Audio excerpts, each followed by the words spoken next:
নমস্কার, বাঙালির পেট পূজা চ্যানেলে আপনাদের সকলকে জানাই স্বাগত।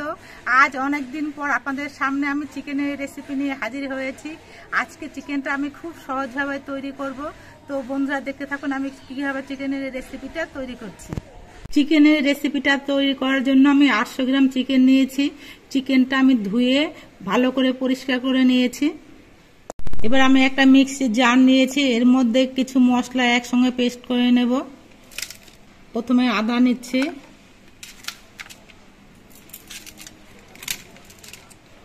রসুন, ঘরে থেকে কিছু কাঁচা লঙ্কা পেকে গেছিল সেই পাকা লঙ্কাগুলো নিচ্ছি। এগুলো সব একসঙ্গে পেস্ট করে নেব। মশলাটা আমি পেস্ট করে নিয়েছি, এটা একটা বাটির মধ্যে নিয়ে নিচ্ছি।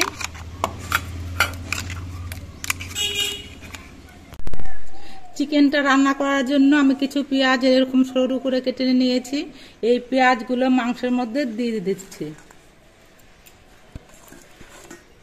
এবার এই মাংসের মধ্যে দিচ্ছি পরিমাণ মতো নুন, হলুদের গুঁড়ো, জিরে গুঁড়ো।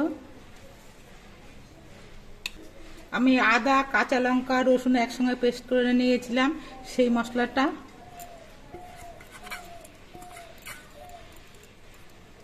দিচ্ছি সর্ষের তেল। এবার সব কিছু দিয়ে মাংসটা ভালো করে মাখিয়ে নিতে হবে।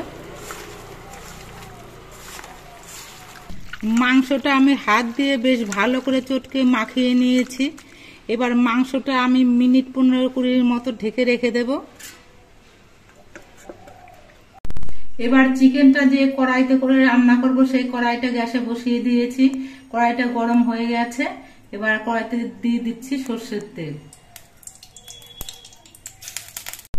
আমি চিকেনের মধ্যে কিছু আলু দেব, তার জন্য আলুগুলো আমি এরকম পিস করে কেটে নিয়েছি, ধুয়ে পরিষ্কার করে নিয়েছি। এবার এই আলুগুলো আমি ভেজে নেব।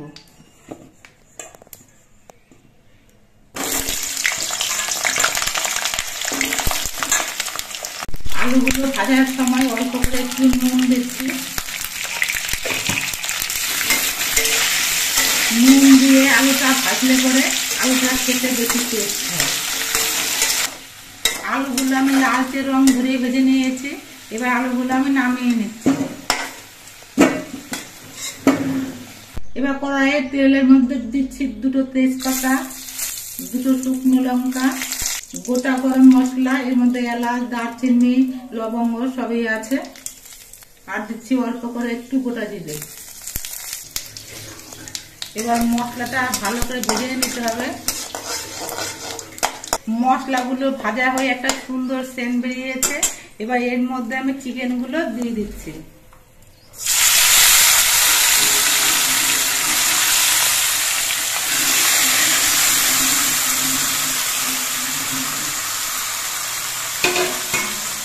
এবার চিকেনগুলো বেশ কিছুক্ষণ নাড়াচাড়া করে ভালো করে কষিয়ে নিতে হবে।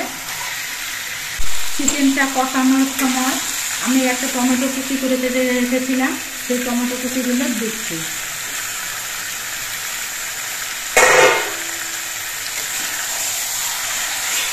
এই সময় কিন্তু গ্যাসের ফ্লেমটা মাঝারিভাবে রেখে নিয়ে কষাতে হবে। গ্যাসে আর একটা ওভেন আমি ধরিয়ে দিয়ে কিছুটা জল গরম করে নিয়েছি। এই গরম জলটা দিয়ে চিকেনের মধ্যে ঝোল দেওয়া হবে। চিকেনটার মধ্যে একটা টমেটো দেওয়া হয়েছে। চিকেনটা যাতে কোনো টক ভাব না হয় তার জন্য অল্প একটু চিনি দিচ্ছি।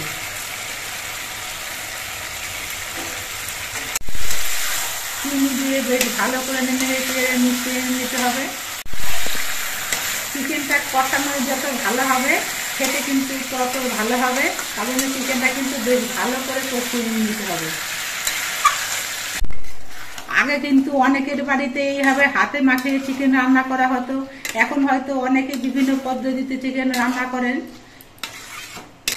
এইভাবে চিকেন রান্না করলে কিন্তু খুব কম মশলাতেই রান্না করা যায়। আর যে মশলাগুলো লাগে সেই মশলাগুলো কিন্তু আমাদের প্রত্যেকের ঘরেই থাকে। আর এইভাবে চিকেন রান্না করলেও কিন্তু খেতে যে খুব কম স্বাদ হয় তা না, খেতেও কিন্তু বেশ ভালো স্বাদ হয়।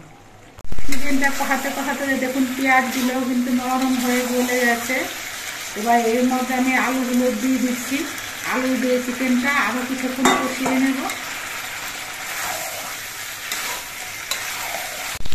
চিকেনটা বেশ কিছুক্ষণ কষিয়ে নিয়েছি। চিকেন থেকে দেখুন তেল ছেড়ে দিয়েছে। এইভাবে কষা চিকেন খেতেও কিন্তু খুব ভালো লাগে, তবে আমাদের ভাত দিয়ে খেতে হবে বলে একটু ঝোল লাগবে, এই জন্য এর মধ্যে ঝোল দিচ্ছি। আমি যে জলটা গরম করে নিয়েছিলাম সেই গরম জল দিয়ে ঝোল দিচ্ছি।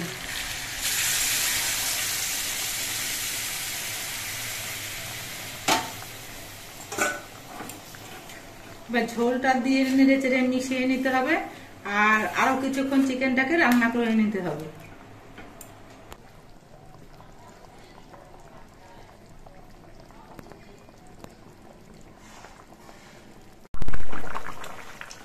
ঝোলটা বেশ কিছুক্ষণ ফুটিয়ে নিয়েছি, আলুগুলো সব সেদ্ধ হয়ে গেছে, আর ঝোলের পরিমাণটাও কিন্তু অনেকটা কমে গেছে।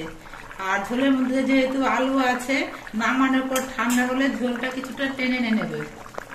এবার এর মধ্যে আমি পুরো গরম মশলা দিচ্ছি। গরম মশলা গুঁড়ো দিয়ে নেড়ে চেড়ে মিশিয়ে নেব। চিকেনের ঝোলটা আমার তৈরি হয়ে গেছে, এবার গ্যাসটা অফ করে দিচ্ছি। আপনারা দেখতে পেলেন আমি চিকেনের ঝোলটা কিভাবে তৈরি করলাম। আপনারা অনেকেই হয়তো এভাবে চিকেনের ঝোল তৈরি করে খেয়েছেন।